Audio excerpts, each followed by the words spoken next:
Hello, YouTube, and welcome to learning what a baker's dozen actually is. I had absolutely no idea before someone mentioned that a baker's dozen is different, and we found it in a weird puzzle because if you've been looking at my live streams over in the live tab on YouTube, you'll see that I've been playing a lot of blueprints. So, yeah, I've kind of gone the puzzle rabbit hole. Anyway, I hope you enjoyed the video with me. Why is a baker's dozen 13 and not 12?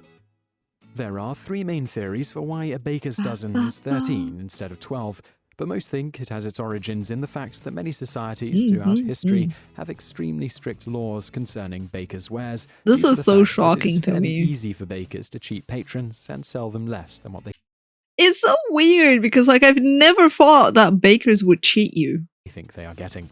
These societies took this very seriously, as bread was a primary food source for many people.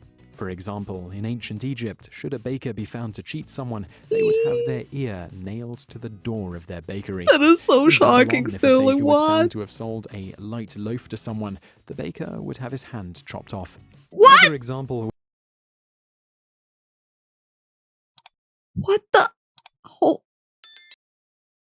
Wow. Damn. Was in Britain in the mid-13th century with the establishment of the Assize of Bread and Ale statute, which was in effect all the way up to the 19th century before being repealed by the Statute Law Revision Act of 1863. The Assize of Bread and Ale statute set the price of ale and what weight a farthing loaf of bread should be. Specifically, it stated, "By the consent of the whole realm of England, the measure of the king was made, that is to say, that an English penny, called a sterling round, and without any clipping, shall weigh 32 wheat corns in the midst of the ear, and 20 pence do make an ounce, and 12 ounces 1 pound, and 8 pounds do make a gallon of wine, and 8 gallons of wine do make a London bushel, which is the 1/8 part of a quarter." So basically, in terms of bread, setting the relationship between the price of wheat and what the subsequent price of a loaf of bread from a certain quantity of wheat should be. Damn. Even though this statute was enacted at the request of bakers, it still posed a problem for them. Wait, the bakers requested it? Okay. Damn. If they happened to accidentally cheat a customer by giving them less than what they were supposed to, as outlined by the statute, they were subject to extremely severe fines and punishment, which varied depending on where the lawbreaker lived, but could include, like the Babylonians' punishment, losing a hand. As it wasn't that hard to accidentally cheat a customer, given making a loaf of bread with exacting attributes is nearly impossible by hand without modern-day tools, bakers began giving more than what the statute outlined to make sure they went over, and never under. Specifically, in terms of the baker's dozen, if a vendor or other customer were to order a dozen or several dozen loaves of bread from a baker, the baker would give them 13 for every dozen they ordered. Likewise, when selling quantities of anything, they'd give 13 measures when only 12 were purchased. This practice eventually made its way into the Worshipful Company of Bakers Guild Code in London. This guild was actually started in the 12th century and had a large part in formulating the rules on the Assize of Bread and Ale statute. All that said, although the above is generally thought to be the correct origin for a baker's dozen, there are two alternative theories put forth that are somewhat plausible. Honestly, this one would make sense. It's understandable that you don't really want to lose a hand or a ear or anything, so you're like, yeah, I'm gonna give you a tiny bit more than what you asked, just for good measure. Though lacking in hard historical evidence and visible progression. The first is that bakers would sell 13 loaves to vendors while only charging them for 12, which allowed the vendor to then sell the 13 at full price, earning a 7.7% profit per loaf.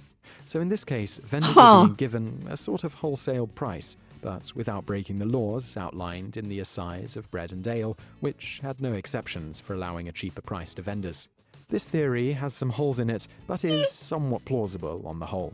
It is somewhat plausible, It yeah. was simply a product of the way bakers bake bread. Baking trays tend to have a 3:2 aspect ratio.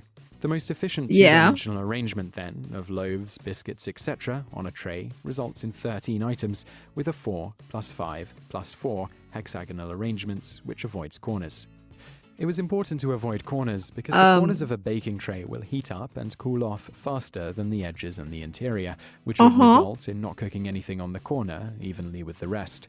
This theory doesn't Okay. explain why they'd sell them in batches of 13 for the price of 12, but at least explains why they may have commonly made them in batches of 13 in the first place and is still a possible source, or at least contributor, to the It's very weird because like when it comes to baker's dozen, right? I've never seen a baker sell anything in dozens. I have never seen that happen.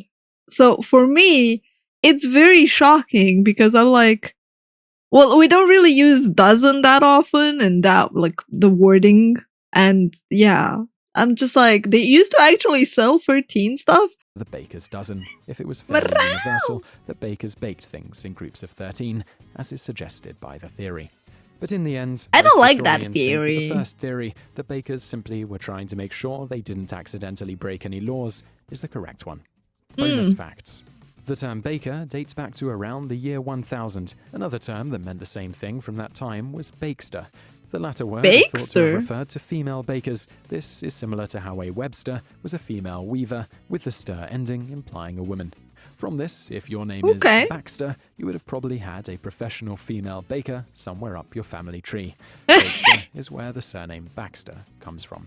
That's an Bonus interesting fact two. fact. One might Okay. think checking to see if a baker was cheating you on a loaf would be as simple as weighing the loaf, but this was not actually the case. Bakers had many tricks up their sleeves for cheating customers while having the weight come out They more or less did? correctly. One I, I'm still shocked over the fact that the bakers were cheating. I'm just like, this is a mind blowing fact. I mean, I know people cheat and scam and try to like do the bare minimum and make the most profit, and it's just capitalism at its finest. But at the same time, I'm like, really? I don't know why I'm so surprised. One such trick was to add a bit of ground sand to the loaf to get the weight just so, while Sand? being able to use less wheat. So I really hope you liked that video, and Sand! They would purposely taint the bread? That just makes me angry. What the actual fuck? That is mean. That is so mean to the poor bread, to the poor food. Oh, yeah, don't mess with my bread. I like bread. My bread. And if you did like it, click like below and leave us a comment to let us know what you think. And also check out a couple of our other videos, which are linked to on the screen now. And don't forget to subscribe for brand new videos every Yeah! day. Thanks for Like, watching. comment, and subscribe. It really, really helps. It really helps every creator if you comment and like their stuff. Just saying. Thank you, YouTube, for being here. Thank you for watching and learning with me what a baker's dozen actually is. And I shall see you in the next video. Bye-bye, YouTube.